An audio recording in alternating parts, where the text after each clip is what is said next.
Now, it's been 3 weeks since the military staged a coup in Myanmar and ousted the country's leader, Aung San Suu Kyi. And have a look at the protests in the country today.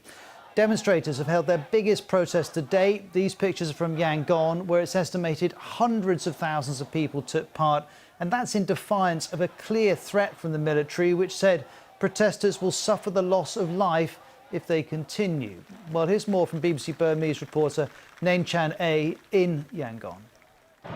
Despite the threat of being shot or getting arrested, there is no sign of becoming less intense and even drawing more people out there, including many civil servants. As you see, protests show their sheer grit and determination to take down the regime. There is, however, a raising key question whether the junta would use excessive force again against those who refuse to live or work under the military regime. Well, as we heard there, the military has been relatively restrained in Yangon, but there have been protests all over the country, and in some smaller cities there have reportedly been hundreds of arrests. Have a look at some of the other protests from Mia Kina in the northern state of Kachin to Lashio in Shan State, the ancient town of Bagan, and Tongji to the southern town of Dawei. And in the capital, well, you can see the army blocking this huge road, so protesters crowded onto smaller streets, walking and chanting, demanding that the military hand back power.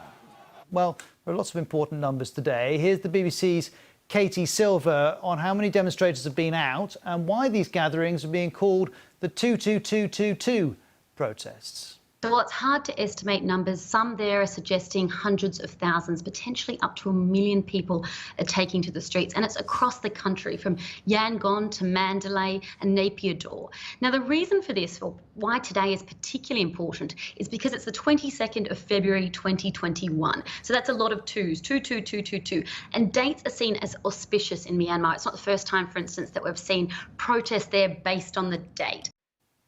Well, today Facebook has removed Myanmar's state-run MRTV and MRTV Live pages from its platform for repeated violations of community standards. If you search for the MRTV pages on Facebook now, well, this is what you'll see.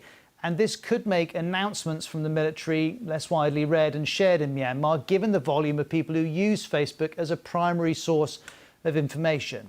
Well, Freya Cole's a reporter and producer here on BBC World News. She's also been following the Myanmar coup and how it's been playing out in social media for the last few weeks. First of all, your reaction to this move by Facebook? Well, Ros, it's an interesting one. It's actually played out over the course of the last 2 days. As you say, Facebook has removed state media pages. Yesterday, it removed the military's main information page from Facebook. Now, considering 25 million people use Facebook in Myanmar, it's regarded as the main source of news and information in the country. This will come as a significant blow to the military. The reason Facebook has decided to act now is the state media broadcast a threatening statement last night saying that any confrontation with protesters will put lives at risk. Facebook says that is the breach of their community standards. But Ros, I suppose it's worth noting at this point, it feels a little bit like a game of whack-a-mole. Facebook is a huge platform. It's incredibly hard to regulate. There are still pages linked to high-ranking military officials, but I suppose it is a step in the right direction for those who want to stop the spread of misinformation and see democracy restored.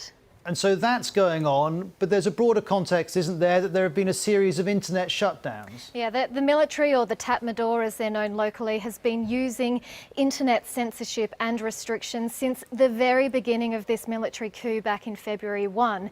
It's enacted a new cyber law, which means every internet service provider in Myanmar must shut down the internet from 1 a.m. to 9 a.m. And we're seeing this happening every night. It will happen again tonight for a 9th overnight in a row. And for one, to really simplify that, it's simply pulling the plug on the entire country's internet service. Even people who use a foreign VPN will find it incredibly difficult to get a connection during these hours. But on top of this, there are other measures in place as well. I know that there are restrictions on thousands of IP addresses, like Wikipedia, for example. And so this appears to be a tactic used by the military to limit access to information within Myanmar. And there is a huge outcry within the country.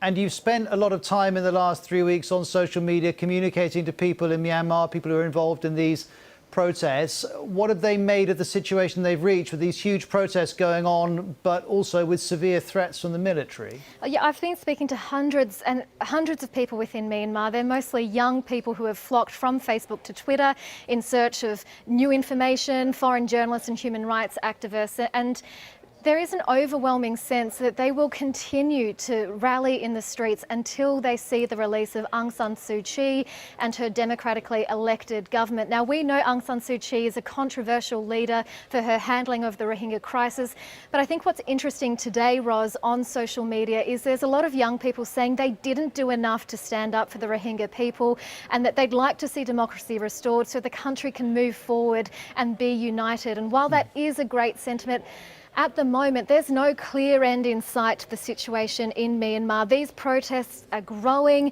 There's a huge groundswell of digital activism, but the military is showing no signs of backing down either. And this is something we'll be watching over the next coming days. Freya, thank you very much indeed. Those of you watching, do follow Freya on Twitter, Freya Cole, if you'd like to get updates on the situation in Myanmar. Now, European Union foreign ministers have agreed today to introduce sanctions against the military in Myanmar over its seizure of power. We've just been discussing it. Here's Josep Borrell, the EU Foreign Affairs representative. Today we have decided a set of targeted measures with ministers in response to these events. When we took the political agreement to apply sanctions targeting the military responsible for the coup and the economic interest. All direct financial support from our development assistance to the government's reform programs is withheld. In Brussels. Jean, what did you make of that move on Myanmar? Yeah, so obviously that was EU foreign ministers meeting in Brussels today to discuss a whole host of things, but Myanmar very much near the top of their agenda. You know, they were strong words today on Myanmar, of course, saying that they found the developments very worrying, that they strongly condemned what they saw as unacceptable violence, the violence that we've seen there in recent weeks. And as you just played, Ross, they are prepared now to look at sanctions targeting the members of the military that they believe are responsible for this coup, so the military leaders. And the key thing they want to do is to try and starve them of their economic power. So one thing we heard is that they are going to look to suspend all the funding that they give directly to government development and support programs. Now, clearly this comes with a worry that by starving the military and by starving the development programs in this way, you impact people and society. There was a commitment, though, from the EU today that they're going to continue working with people to try and make sure that they provide them with the basic amenities that they need, but at the same time whilst trying to have the biggest impact on those coup leaders.